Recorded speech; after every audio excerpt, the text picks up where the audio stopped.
Hi, guys. Welcome to another Tuesday Talks here with Uma.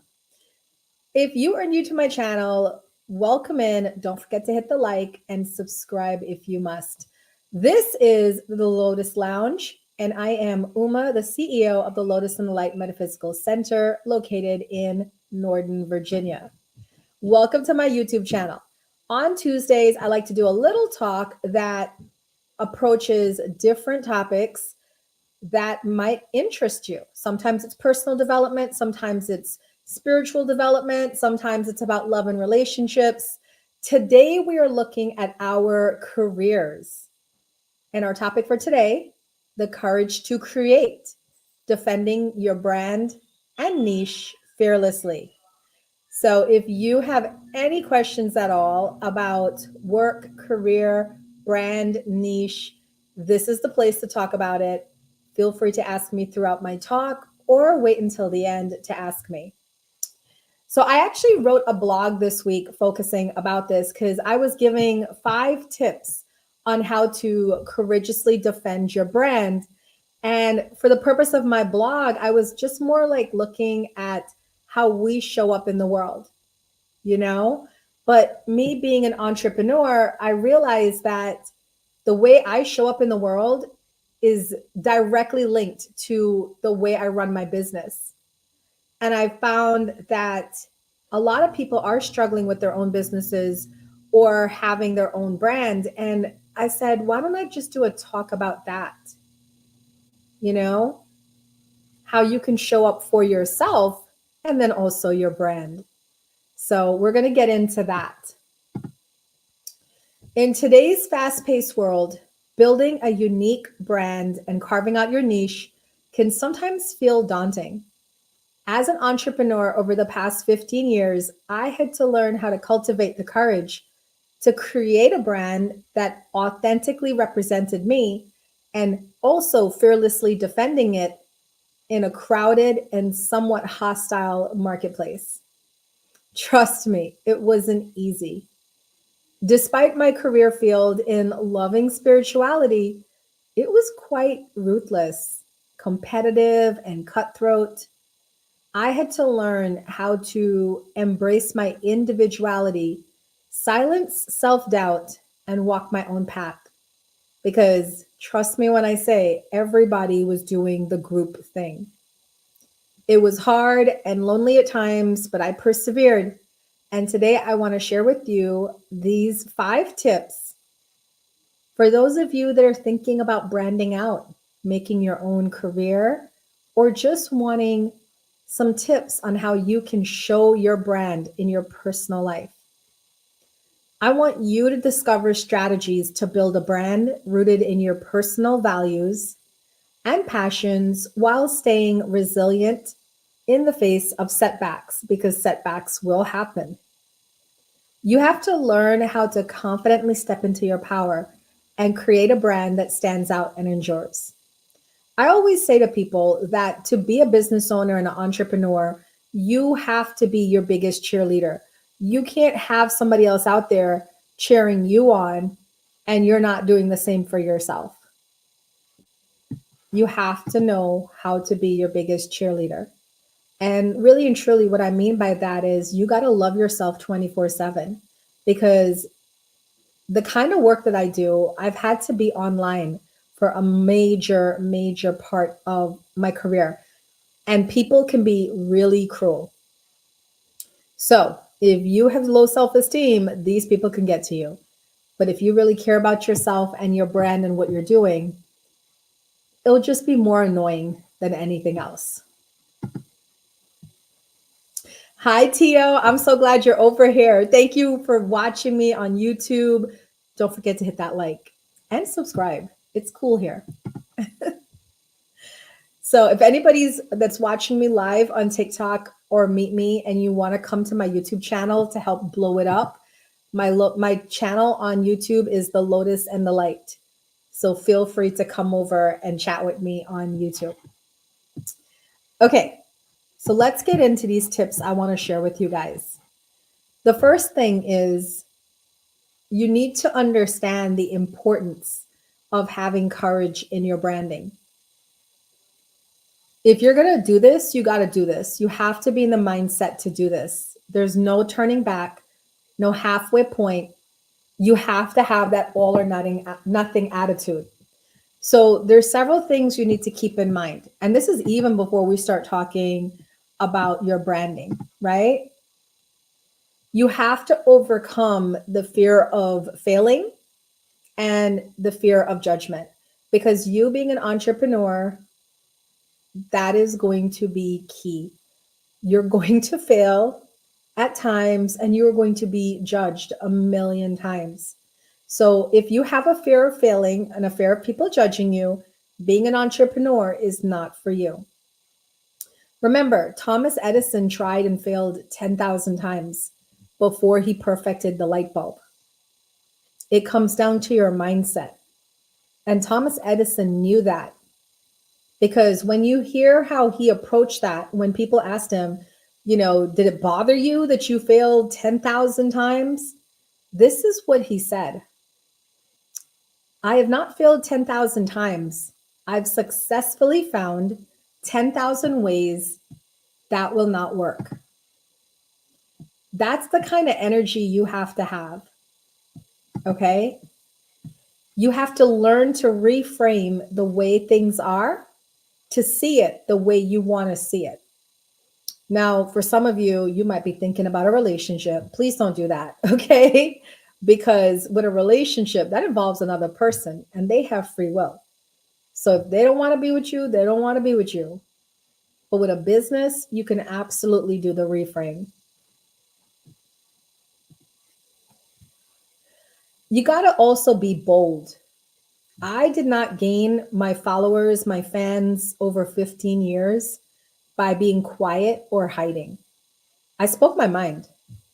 And in 15 years, I can honestly say I have way more admirers and followers than haters. I can count on one hand how many people don't like me, but I run out of body parts when I think about counting how many people like me, love me, adore me, admire me, look up to me, are inspired by me. I run out of body parts. So go ahead and give yourself permission to be bold and to say what you want to say and do what you want to do. Because at the end of the day, people are out here looking for real. They're not looking for knockoffs. They're not looking for watered down. They are looking for real. So the more real you are about what you believe and what you feel, and you stand by it, the better life will be for you and your business, because people want real out here. I do psychic readings on TikTok, and TikTok is kind of like a hard platform because you could sell your soul to the devil on there, right? Because there's so many people that have all these questions, and they're like, it's like a frenzy over there. Thank you, Lisa. They just want their questions answered, and it's like they're just on robotic. And so many psychics on TikTok know how to play the game, which is, let me feed these delusional people what they want to hear, right? Let me feed them what they want to hear, and then I'll take their money. So it's so easy to make money with that mindset, but it's not good. It's not ethical and it's not right. So being bold for me in my career is saying, I'm not going to read you. I'm not going to answer this question because this is an unethical question. And this is not within my scope of practice. You understand what I'm saying? And I lose a lot of clients on TikTok because those are the ones that don't want real readings. They just want the psychic to say whatever they want them to say.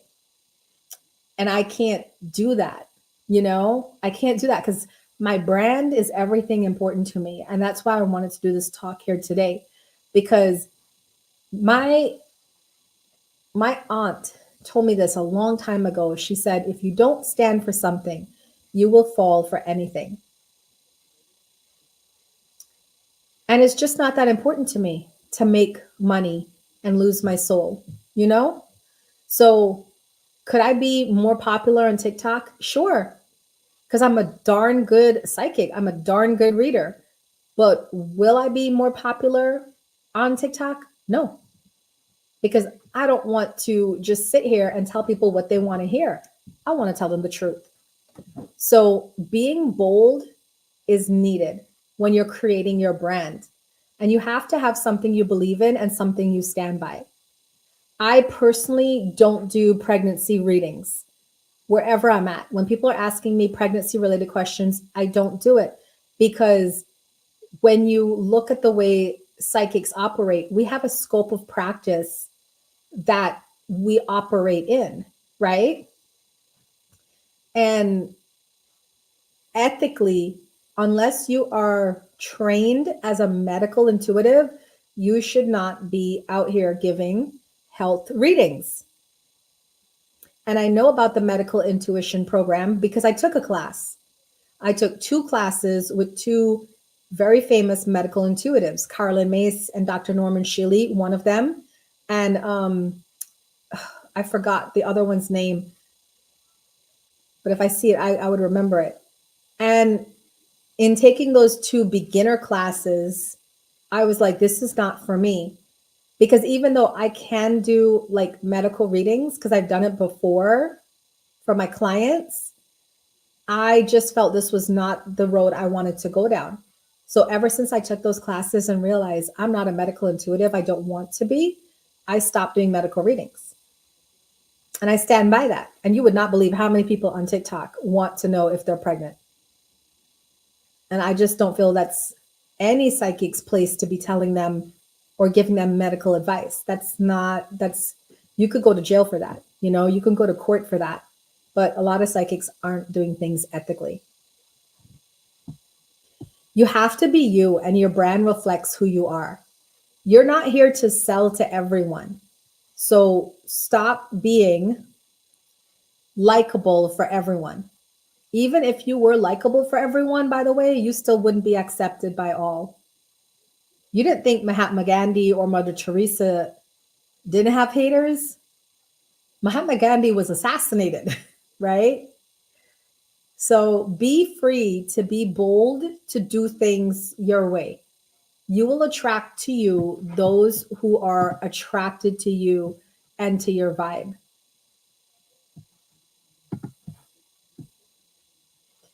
Another thing that you have to do when you're creating your brand and you want to courageously create your brand is you have to avoid imposter syndrome. Imposter syndrome causes people to doubt themselves, doubt their skills, their intellect, their accomplishments. People with imposter syndrome may feel like they're just not good enough or that they're a fraud, even when there's evidence to the contrary. I'm not wearing makeup today, as some of you guys can see, right? Especially you, YouTube. You can definitely see I'm not wearing makeup today. But I recently started doing that because I had to remind myself, like, Uma, you don't have to be sitting over here killing yourself, trying to look good and camera ready all the time. Like, you have a life. And before I came here to do this talk, I was making dinner for my man and my kid, right? And then before that, I was doing work at my center that I'm a CEO of. And then before that, I was doing laundry and cleaning up the house. You know what I'm saying? Because I'm a homemaker. So I have like things that I got to do. And I can't be sitting out here worried that, oh, I don't have my makeup on. I don't look 100% great or this and that. Like, it is what it is. My time ran out today because I had so much stuff going on that I had to just come here as I am. And guess what? It's fine. But people with imposter syndrome will feel some type of way about that. To avoid imposter syndrome, you have to recognize and combat your feelings of inadequacy. You can do this by doing little things. Celebrate wins on a daily basis, small wins. And then also accept that nobody's always fully ready or fully prepared. But when you're called to your path, you're called to your path, right? I come here and I do this show because even though there might not be people participating or sending gifts or having a conversation, somewhere down the line, somebody might come across and stumble across my video and say, this is exactly what I need to hear right now. So I have to show up and I have to make these videos.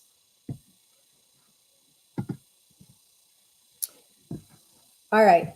That was my first point about how to courageously defend your brand and niche. The first point is you have to build the confidence and courage within yourself, right?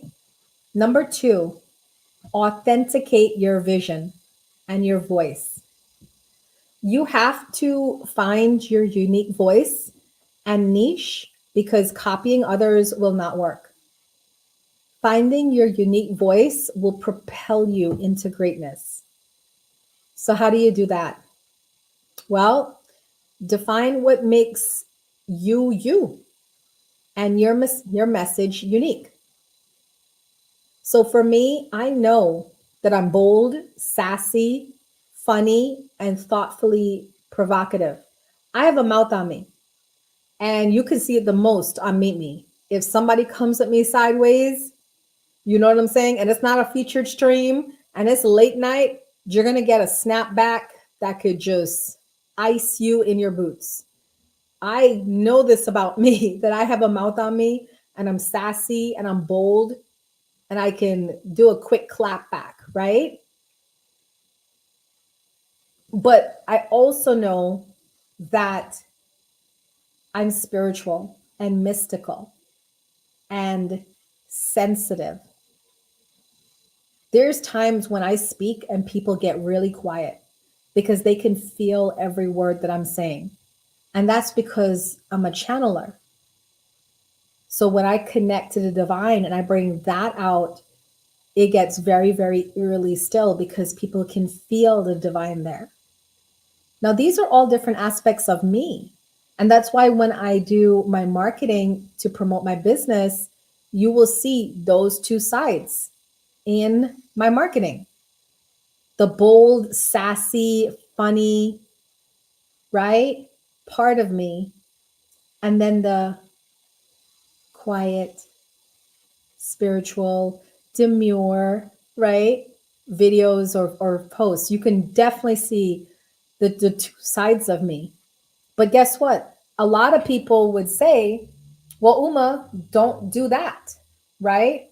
Don't, you need to like have one brand and one feel and one energy throughout, but that doesn't represent me. There's two parts to me. So you have to define, hey six, what makes you and your message unique. Take some time to write it down. List 20 verbs, 20 adjectives about you that you feel describe you. Or better yet, take a poll with your friends. Put it up on Instagram, put it up on Facebook and say, when you think of me, what 5 words come to mind? And then go through all the answers and see what people think of you, right? When you write this down, you get a better feeling of who you are. And then when you know who you are, you can bring that to your business. You also have to authenticate your voice. You have to also align your personal values and your passions with your brand. Like I said, I'm the boring Capricorn. I'm an ethical, hardworking, responsible, disciplined girl. And guess what? That's what shows up in my business. Like I said earlier with TikTok, I'm not going to do every reading for every person because this is not a popularity contest. I'm not here to be liked. And at the same time, too, I'm not here to just do things to make money. I want to make sure that I feel good about what I do for work. That's most important, right? So when you align your personal values with your brand, you have to reflect on what truly matters to you. Let's say, for example, if I can't say this word, sustainability is a core value, then you would make sure, say, your brand adopts eco-friendly practices or partnerships. By integrating your personal values and passions into your brand, you create a cohesive, authentic identity that resonates with your audience while you allow yourself to build a business that reflects who you are. Number three, follow your intuition. Your brand is your brand, it's your calling, no one else's. If you have trouble listening to your intuition, then develop your intuition. Take psychic development classes, meditate, learn tarot, right? All of these things build your intuitive muscle. And that's exactly what it is. It's a muscle. Just like how you have other muscles, it's a muscle. You have to learn to listen to your inner voice, especially when it comes to making your brand decisions. This is the meat of your meal, and it has to align with who you are to draw in your clients. Your intuition frequency is tuned to the collective frequency. So when you're following that, you will offer goods and services that are needed by the community, not things that you're just making up in your brain and thinking, oh, this is going to work. When you copy others, you're wasting time because no one will show up for it. Why? Because it's the watered down version of someone else's offerings. If you have to think about it this way, if spirit had the ability to give you ideas, don't you think spirit has the ability to lead people where they need to go for authentic services? I remember one time I taught this girl Manai Key, and I taught her because she wanted to offer it at my center. That was the deal, right? I was going to teach her, and then she was going to go ahead and offer it at my center. But then her and we had a falling out. I suspected she was stealing from me. So I let her go. She went down the street, literally 5 minutes down the street from me, to another center. And let's just say I had this class, Manaiki, up on July 24th at 11 a.m. for $100, right? She put up the same class on July 24th at 11 a.m. for $100, just right at the place, not too far from my place. And you know what I did? I didn't say anything to her.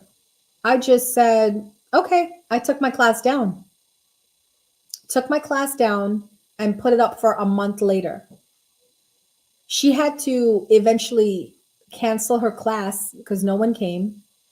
And then my class was overflowing. I had put it originally for 6 people. I had to extend it because I had 10 people come to that class.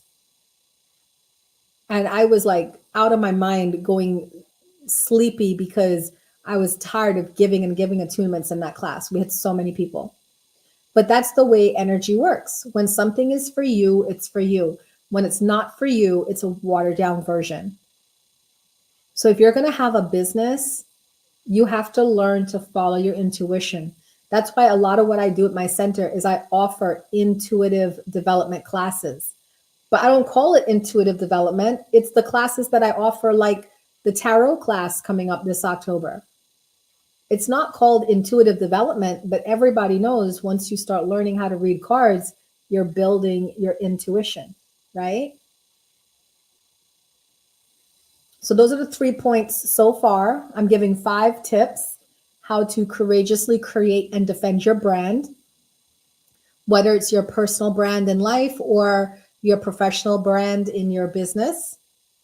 You can use them for either or. The first tip was to learn to develop your courage in following your path. The second tip was learning how to authenticate your voice. The third tip was you got to follow that intuition. The fourth tip is you have to develop emotional intelligence. Do you know what emotional intelligence is? Let's start there.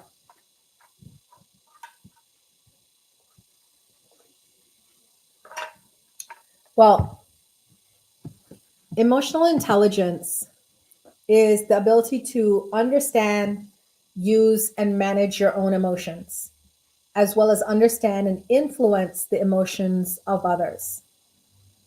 It's highly needed in business. And if you guys don't trust me on that, here's some statistics. Emotional intelligence accounts for over 60% of people's personal and professional achievements. 90% of top workers have high emotional intelligence. And 75% of surveyed human resources respondents say they value an employee's emotional intelligence over intelligence. So when you develop your emotional intelligence, you can better handle the stress of defending your brand's identity and standing up for what your business is without losing emotional control. You'll be able to handle conflict and hate speech more effectively as you learn how to control your emotions and remain neutral. I have a 4-week emotional intelligence program where I work with people in developing 5 key components: their self awareness, their emotional regulation, their empathy, motivation, and social skills. I highly recommend that if you do not have a high emotional intelligence factor, that you work on that.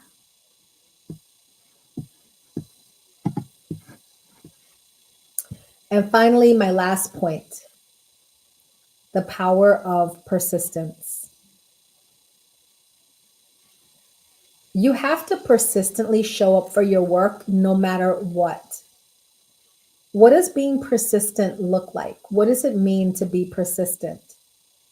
Well, staying committed to your brand, even when things are slow, results are slow, being open to change, right? Learning how to pivot as your niche grows, learning how to collaborate and build support networks with others in complementary niches.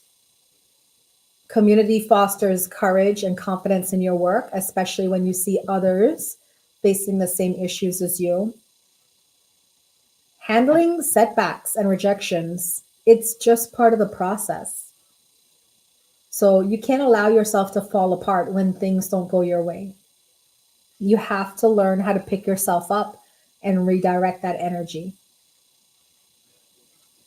And the most important thing about the power of persistence is learning that long term consistency eventually leads to breakthroughs.